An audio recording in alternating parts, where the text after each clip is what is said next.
Hey guys, it's Nichole Eaton with the Rock Your Soul book and podcast, where we talk about how to hack your mindset, grow your intuition, and live your best life. You can support this podcast by subscribing, leaving a positive review, and screenshot and sharing on social media.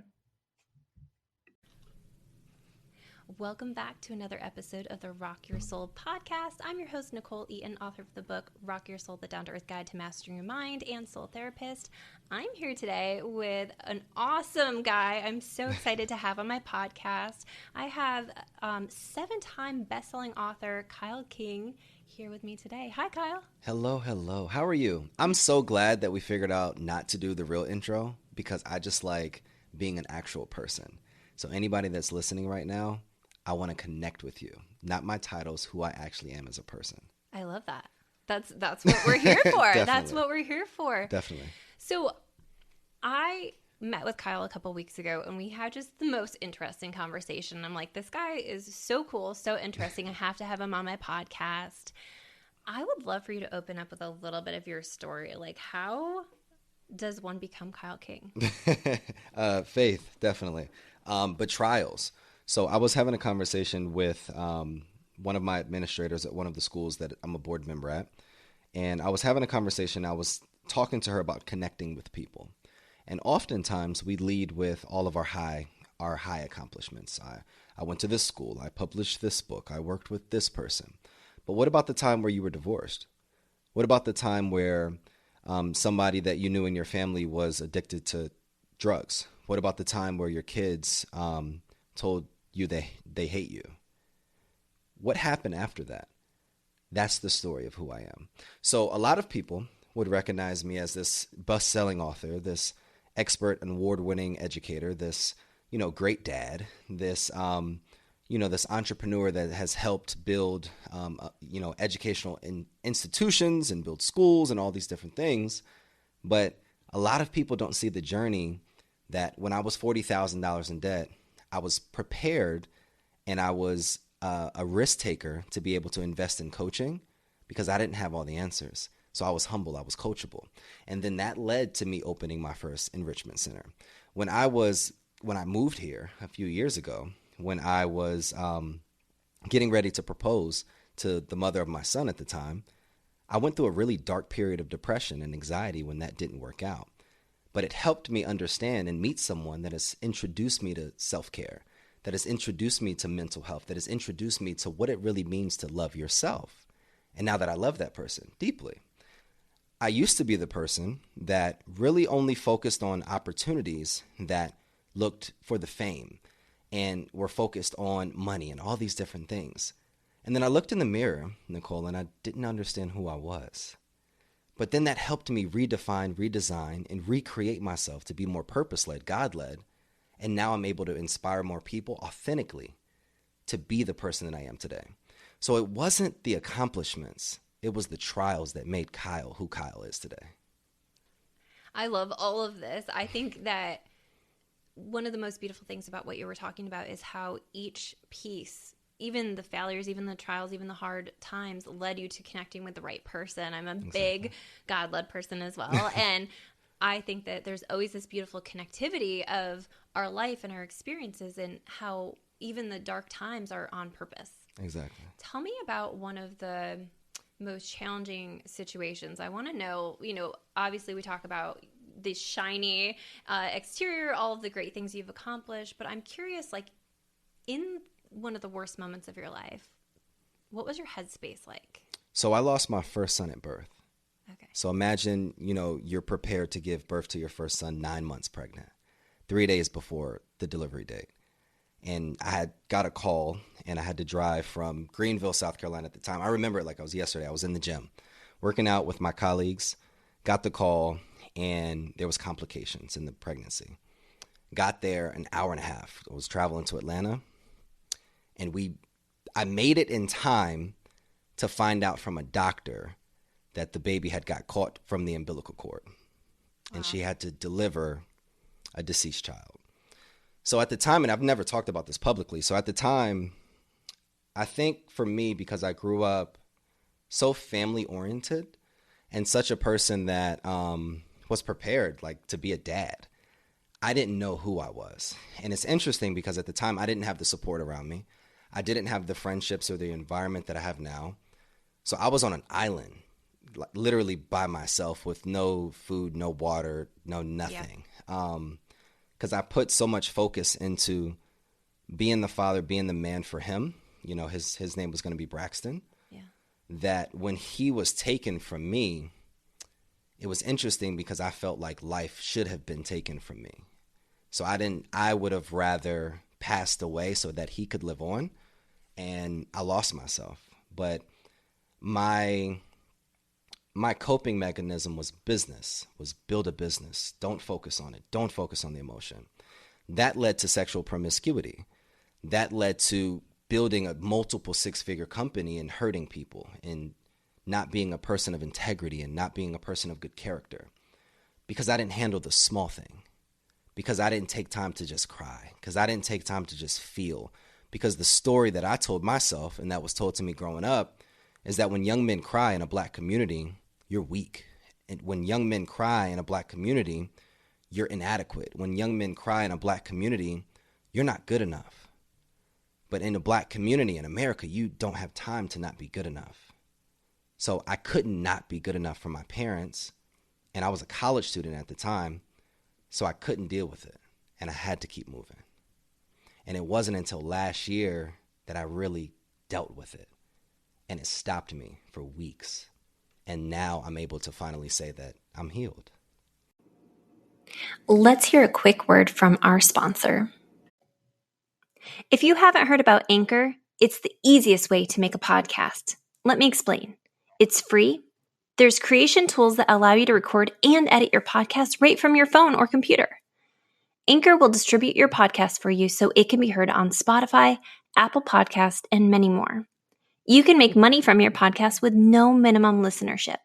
It's everything you need to make a podcast in one place. Download the free Anchor app or go to anchor.fm to get started. I love that you're healed. But wow, what an impactful life event. And I think that a lot of people do that, is they run from the emotion or they try to bury the emotion with busyness. Yeah. And when you don't take care of it, it will come up tenfold. I'm sure you had that experience of Definitely. this. Oh, if you avoid your stuff, it will come back in the most genuine, serious way, and you won't have a choice but to deal with it. So what did that, once things slowed down, once you had to address it, what was that like? What did you do? How do we move out of that space? No, definitely. So I went to therapy, and after that, what I needed to do, and I learned this in therapy, is I actually reached out to all of the people that maybe I didn't finish paying on a program because I didn't have the revenue at the time, or maybe there were employees that I had to lay off that they didn't get their last check because the business went under, or maybe different people that I had dated that I wasn't all the way up front with in the time, just because of where I was. I think at the time, when the facts changed, so do I. At that very time, I didn't know what I was going through. I just knew something wasn't right, but I couldn't emotionally communicate it. I didn't have the emotional intelligence. But as I got through that time, I felt it was necessary to call those people to pay off all of those debts. Because I feel like if you leave things open, you don't have debts with people, you have debts with God. And you can't expect to get to the next level of blessing, the next level of a revelation, the next level of advancement in your life if you still have things that are unmet, responsibilities. So I had a responsibility to not just Kyle, but to people, because our people are profit. So once I communicated all of who I was and where I went and what happened and what was going on, those relationships, some of them had to end. Some of them, created a new foundation.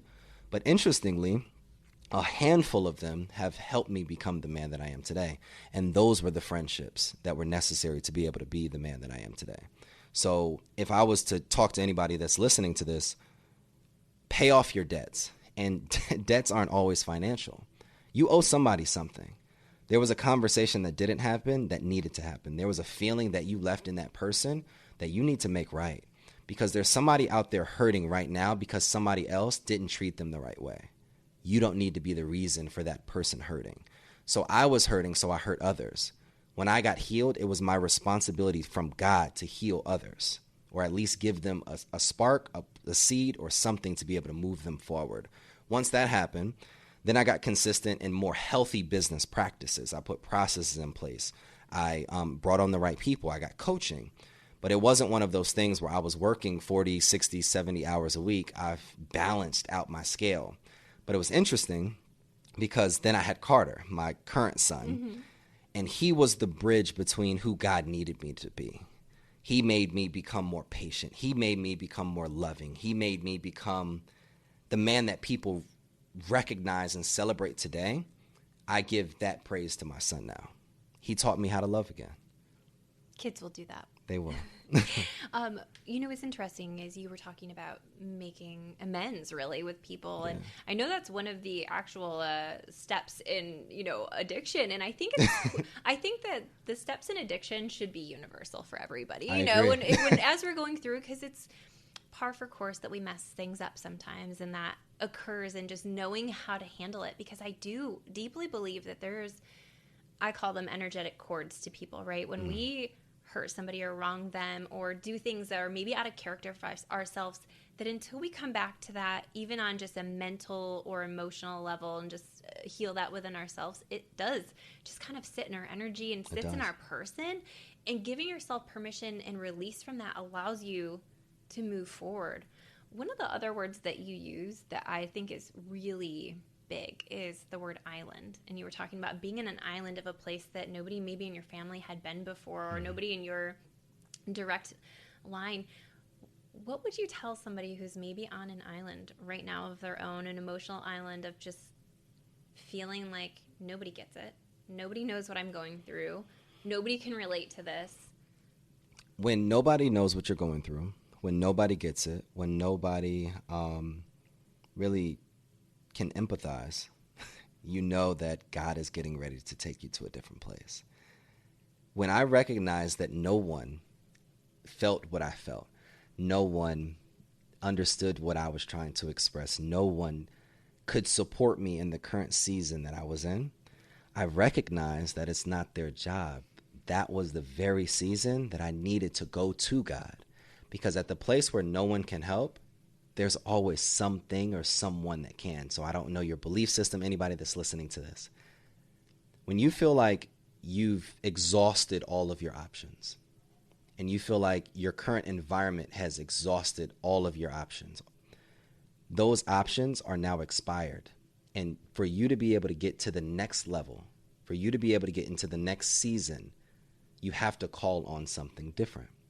So I had to call on something different. And, that's when I was first introduced to like faith and, prayer and like just discernment and understanding who I actually was through scripture. There's a scripture that says, it's in, I believe, Ephesians, where it talks about the swords of the Spirit and how when the fiery darts are essentially coming our way, we have to use the sword of the Spirit, which is the word of God. And I know this isn't a religious podcast, but I just talk about that because it spoke to me when all of these darts were coming to from all these different areas, whether it's a sexual addiction, whether it's more money opportunities that weren't fit for me, whether it was, negative traits or anger from depression or self-limiting beliefs. Those are all of the darts that we oftentimes get thrown at us. When we have words, because language is power, the words that I used back then were, I will make it out of this situation. I deserve to be successful. I deserve to find love, and someone actually love Kyle for Kyle, not just the opportunities that I can provide for you. I deserve to be a good father, and I deserve a son that actually loves the man that I am. When I started to communicate that, I truly believe that the universe answered all of that quickly. Then I started meeting the right people. Then I started getting introduced to the right circles. Then I started to I honestly believe a lot of the rooms that I've been in since I've been in Charlotte, I did not deserve to be in. I thought. But God needed me, and he knew that I deserved, and I showed up. So oftentimes we're put in rooms that we feel internally that we don't deserve to be in because simply it's a self-limiting belief. But God knows that if he puts us there, we're prepared to show up for him and where we need to be. So that's what happened. I love this. This is, and this is a spiritual podcast. So absolutely resonating with everyone here is that when you're in those dark spaces, I've found in those dark spaces, really the only way to fully move out of them, especially when you feel like no one can relate, is to look into a bigger energy, look into a bigger power, whatever that is for anyone listening. So we move out of this space. Yeah. We're into more of a building phase than a healing one. How do you redesign a personality that was originally kind of, it sounds like, based off of things that were, how do you get in alignment with yourself when you feel maybe so far out of alignment with who you are? You draw two circles, right? So I'm going to give everybody this. So right now, what I did, essentially, I remember it. I was in the lobby of my apartment complex at the time. And I had a piece of paper, and I drew a circle, and then I drew another circle, and it created a Venn diagram. I wrote down all of the different things that society thought I was on the left. And then I wrote down all of the different things that I actually was at the time. So I was depressed. I was not reliable. I was untrustworthy in certain situations. I was not good with money. I was all of these things. And it's interesting because at the time, all of those things were right. Because exactly what I was telling myself was the exact actions or behaviors that I was actually implementing in life. But people saw me as confident. People saw me as all of these great things. Mm-hmm. Then what I started to see, and I looked at all of the things on the right, and then I looked at all of the things on the left, and I was like, you have a decision to make. But we're only going to tackle one thing at a time. So what I did is I reordered all of the steps. What is the most important? And I said, to be trustworthy, because your word is everything. Being trustworthy will be able to build character, which will be able to build reputation, which will be able to create opportunities. So I focused on that first. Every single time I just told the truth. If I couldn't meet a deadline, I told the truth. And if I did do something, I told the truth. So that then created, it was just one step at a time. I knew I couldn't tackle all those at once. It's like having me walk outside right now and I haven't been to the gym in 2 months and you're asking me to run 10 miles. It's not going to happen. Right. I'm going to pass out. So I focused on that and then I checked it off.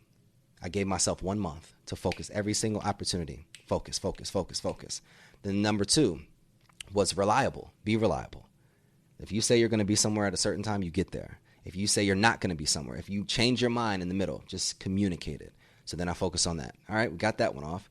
Now let's make some money. Yes. Now let's make some money. So I really ordered all of these things. And it was interesting because now what I started doing internally for myself started to align with how the community saw me.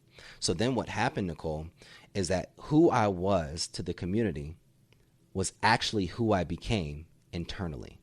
When you forge the two together, you create a new reality. You redesign your life. So now I'm going through a new structure. Now the new Venn diagram is who am I now? So then it's looking at it like, damn, I'm good. But then the other circle is who do I want to become? The box in the middle, that's where the miracle happens. What are all the behaviors, the actions, the people that you need to be able to make that happen? And now I'm reordering the people that can help me become that person, the energy that I need to be around that can help me become that person, the environments that I need to introduce myself in that can help me be that person. So 4 years ago is what I explained to you. 4 years later, I am walking within purpose. This is awesome. I really love you walking people through that because I think there can be such a block when we have a societal expectation of how people view us, or you have a big online presence, or you are in the public eye in some way where there is a specific perception of you. It can be really soul damaging to come back in when you're going to bed at night and have to acknowledge that dissonance between who you really are and who people think you are going to be. And I think that alone can keep people stuck. You know what happened for me, Nichole? And I think what led to me being stuck, and if somebody on here could resonate with this, I would definitely love to just give you a hug right now. What happened is that society viewed Mr. King as somebody that was notable, that was credible, that was an authority. But society didn't take time to ask the question on who Kyle is. And interestingly, that's what sparked our podcast that we have, the Around the Way podcast, where we focus on what happens behind the curtain. So you recognize you'll give opportunities to Mr. King, the business owner, the entrepreneur, the educator, the title. the resume, but you never took like time to ask how that person is actually doing at home, or how is the person that you're with, or what are the things that you're struggling with, or what are the questions that you're asking yourself. See, that's the problem that I see in just people in general. We always want to get to know the brand, but we never want to know who the actual person is behind the brand. Because when we know the actual person and that they do drugs or that they like to do these different things, we dismantle the whole brand. But you bought that brand for years. So you love Nike, but when you found out the CEO of Nike was doing that, you just stopped liking it? That doesn't make sense. We have to do a better job intentionally as people of getting to know people, because we're here for each other, not just here for the things that we create for each other. Perception is such a big piece, and it's even more of a big piece than it used to be because of social media. Exactly. It's just this big perception, and there's that constant doubt or comparison game that is really easy to do with all of the social media. And so it is so important for you to get very clear on who you are. I love that you took it piece by piece, because I think a big mistake when people are like in the hot mess of it is that they look at all of these pieces that need to be fixed, and they just feel so overwhelmed that they don't do it, or they resort to coping mechanisms that are unhealthy. Exactly. I'm wondering, first of all, I would love to know, like, who is Kyle King today? For sure. What makes you passionate? What drives you? What excites you? What do you want to create? What does that look like for you? For sure. So in short, I'm a people manifester, right? And what that means to me is that I am like maybe addicted to loving people. I see things in people that I never saw in myself growing up. So my one job here is to spark and to plant seeds into other people that they didn't even know could grow within themselves. I live by 5 things. It's my top 5, and I say this literally all the time. My number 1 is I want to be able to die one day, and my kids, however many kids that I have, look up to the man that I was as a father, as a husband, and the man that I am in the community. Number 2 is oftentimes I've been the breadwinner. I've been the one in the spotlight. People have seen me, but I want a wife that I see. I want a wife that I'm actually proud of, that I can sit in an audience and be in the audience, and she's rocking a stage of 50,000 people speaking, and then I could affirm her and love her and push her up to be the best that she can possibly be and take care of our family. Number 3 is I want to build a sustainable community for people that are disadvantaged and underrepresented, to be able to have free education, equitable opportunities, and be able to advance them, to be able to have wealth, access to them as well. And then number 4 is I want enough global impact, me and my family, my wife and my kids, and just the people, the constituents that we work with, to be able to win a Nobel Peace Prize. And whether that Nobel Peace Prize is in the name of my wife or in the name of me or in the name of my family, it wouldn't matter. I just want to be a part of something that is much bigger than me. And then number 5 is my father. His mother died when he was 7, and he was one of 13, and he never had a father. So he gave up a basketball scholarship to play at Louisville Louisville University, to be able to go back and take care of his family when they were in need. So he's 65 now, and he still loves his mother like she's still here. So my number 5 is I want to be able to open up a center called Maryland Manor, which is a children's home, in honor of my father's mother that I never got to meet, to be able to help kids like him, help kids that come from inner city, help kids that don't have parents, help kids that are in the system, to be able to provide them with a private school education completely for free, and to be able to matriculate and transition them into Ivy League schools completely for free, and let them know and let them be the spark to something in their communities and in their families. Everything that I do, Nichole, is in alignment with those 5 things. Everything. I love the clarity. I think clarity is so important for moving forward. And I think you can move forward without feeling completely clear. But I was, taking this training the other day, and it was talking about having a purpose statement. Mm-hmm. And it was talking about allowing each action throughout your day to be in alignment with that purpose statement. It sounds like exactly what you've created is that it's there's like bullets, this, boom, boom. yeah, there's this purpose that's this overarching goals of your life that allows you to decide what your actions are for the day. I love that you have that set up for you. what are some, so you've done all this work, you're in this healing phase, you've come out on top, you've created a lot of awesome stuff. What are some things that still pop up for you, or some old habits, old thoughts or beliefs that are still things that you're working through? That's such a great question, Nichole. And this is actually something that's popped up here more recently that I've taken time to reflect on. I suffer from, and a lot of people don't know this, but I have a real like disease, and it's called suffering from with what if. What if? Oftentimes, I have a lot of self-limiting beliefs that I don't know where they come from. So the other day, I'm gonna give you another exercise that I did the other day, and I really love it, and I'd love to share it if that's okay. Oh, please. So I wrote down all the things that I was worried about. So whether it's things in my relationship, financial things, I'm in the process of buying my first home, so definitely that was on the list. One of the things specifically that I wrote down is that I was worried about my parents dying before I was able to give them the life of their dreams. The average life expectancy is 78 years old. My father is 65. That gives me 13 years on average to be able to provide him with the things that I see in my mind.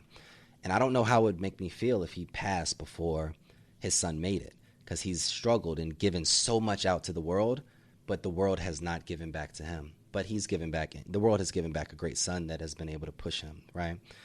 So I wrote down all these things. Then I wrote down under that was, if this doesn't happen, how will it make you feel?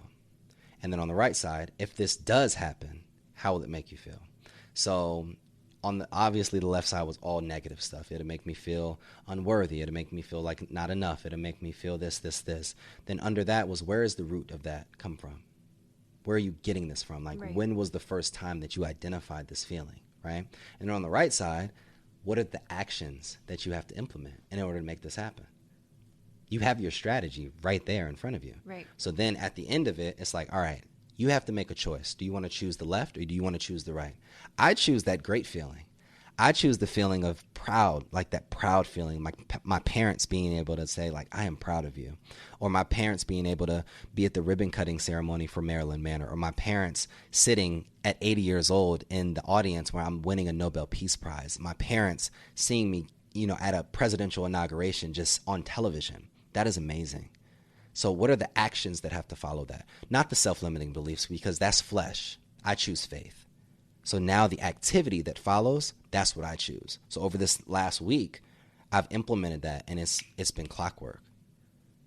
I choose faith. I love that. I think faith is such an integral part of so many big stories. Yeah. And I find that that's like a common thread, right? Is that people who do bigger and have the capacity, and I think faith is what gets a lot of people out of their own way, is just not relying on those structured thoughts that we have had over and over again, for the last 20 years, but trusting that there's bigger thoughts, bigger purpose for ourselves, and bigger dreams. So I am intending for you to get all of that on your list, to be able to do that.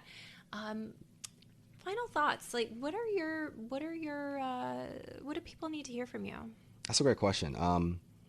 People need to hear from me the things that I have, the things that I am, the things that I've become were a result of three things: information, activity, and environment, and faith. Well, four things, right? If you surround yourself, let's talk about people. Relationships are the breadcrumbs to your destiny. I want you to, I read a quote that it said, surround yourself with people that remind you of your future and not remind you of your past. Mm. Your environment is absolutely critical to your success in your life, in your emotion, in your business, in your relationship, everything. Environment is number one. Number two is activity. Every single day you wake up and you have to make a choice. Either you're going to consume Instagram, or you're going to create content that other people can consume to be able to grow yourself or to be able to empower people. Either you can say I love you to the one that you love, or you can regret saying that I love you when they pass. You could either be intentional with your children and cultivate a relationship, or you can focus on your work, and in years they resent you because you weren't intentional 5 years ago.